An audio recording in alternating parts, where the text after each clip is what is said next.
How can you use this and this to help you improve your posture? Well, in today's edition of Fix Your Posture, we're going to be talking about myofascial conditioning. You know, a lot of people wonder how these things can help you out. I see a lot of people actually that use these in the gym that are probably still wondering how they can help them out.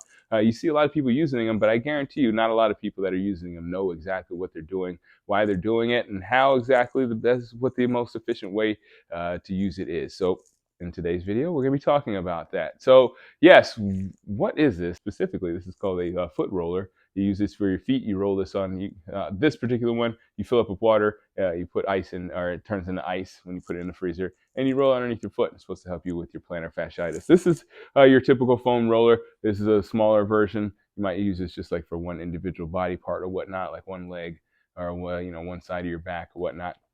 But you would use these pre-workout or post-workout.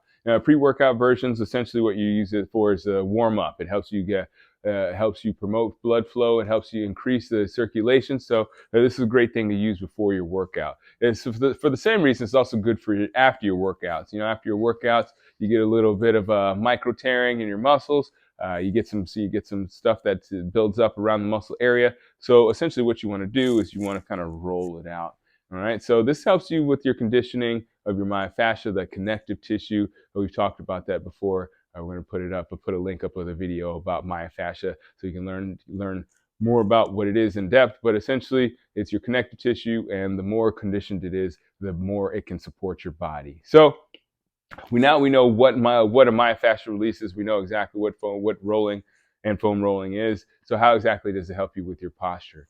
Well, again, I said it helps you with your conditioning. It helps you condition your myofascia. But there's some reasons why it works more than other things. So the reason why it works more than other things is because it's like a self-massage that helps you get awareness in your body parts. You see, you can stretch out certain muscle groups and you might not feel the awareness in there. With this, you can actually feel every part of your body when you use it. All right. So a lot of people will want to use something like this in the shape of this. So what I mean is that there's foam rollers out there that have like these spikes and stuff like that that are like, maybe around this size. Some of them are bigger. And in the Western culture, we like to go overboard. As you know, we're we're all about lifting heavier, running faster, all those, bigger, faster, stronger, all that stuff. And yeah, that's great. Obviously it's what made the Western culture what it is. But at the same time, you have to have that awareness for your body. Okay.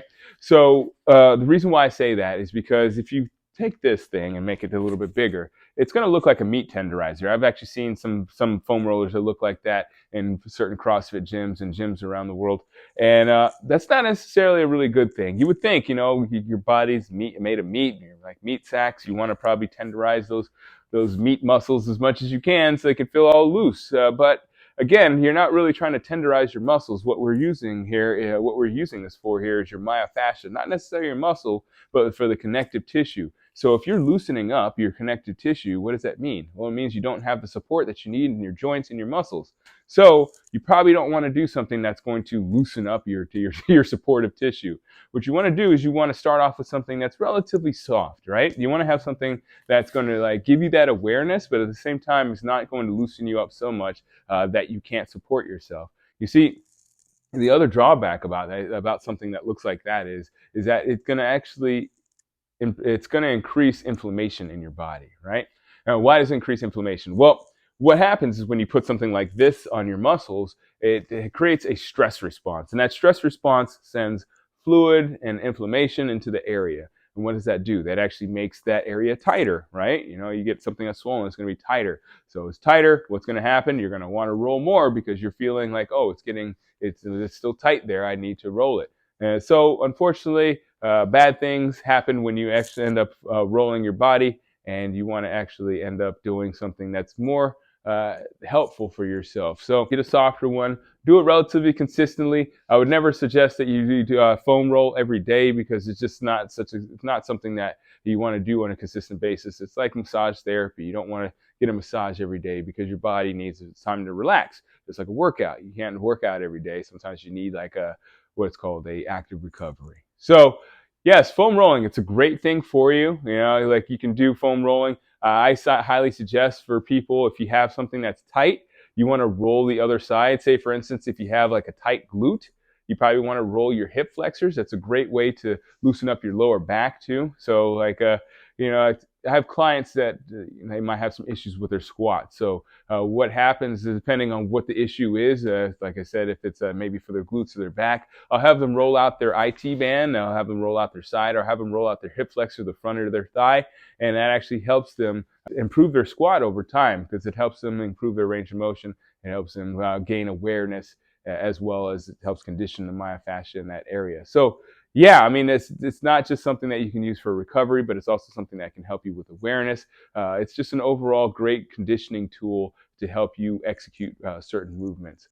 All right, so that is how you're going to use this and this to help you improve your posture. As I said, foam rolling helps you with your myofascial conditioning. You want to have nice, strong myofascia so it can help keep your joints strong and stable, help you stay upright so your body is not pulling too much or not pulling enough, right? I have a great analogy that I use with my clients is that your myofascia is like a sailboat, and you don't want them too tight, because if it's too tight, then the sails are going to not be able to pick up the wind. And if it's too loose, well, then you're not going to be able to move because the sails are going to be too floppy. So yeah, you want to have that appropriate amount of tensicity on your body, or tensegrity in your body within your each one of your joints and connective tissue.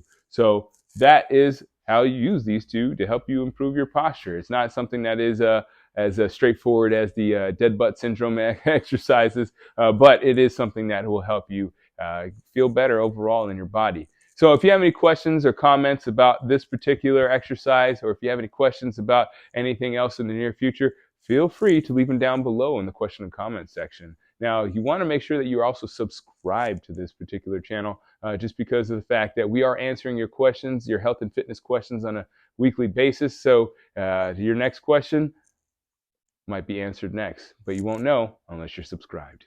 All right, thank you so much for watching and listening. And as always, keep good company. That's awesome.